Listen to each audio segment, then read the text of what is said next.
Long मार्चचा दुसरा दिवस आणि बीड जिल्ह्यातील वैद्यकिनी या गावामध्ये आम्ही सध्या आलेलो आहोत। एकूण 40 किलोमीटरचा प्रवास झालेला आहे।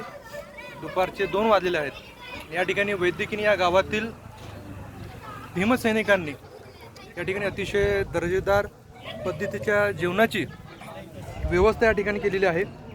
यासोबतच या गावातील महिलांनी त्यांच्या घरची जी भाजी आहे, पोळ्या आहेत, भाकरी आहेत, त्यासुद्धा त्यांनी या ठिकाणी ज्या लॉंग मार्चमध्ये सामील झालेले बांधव आहेत, जे आरक्षण उपवर्गीकरणाच्या विरोधात लढा देत आहेत, त्यांना ऊर्जा प्राप्त व्हावी यासाठी त्यांच्या घरून सुद्धा त्यांनी जेवण आणलेलं आहे। तर मित्रांनो, या लॉंग मार्चला सुरुवात झालेली आहे आणि मोठ्या प्रमाणात या ठिकाणी या लॉंग मार्चला प्रतिसाद मिळत आहे।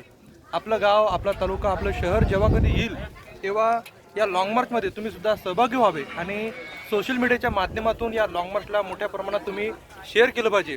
या व्हिडिओला प्रत्येकाच्या व्हॉट्सअपवर तुम्ही ठेवलं पाहिजे, त्यामुळे या लॉंग मार्चला मोठा प्रतिसाद मिळेल।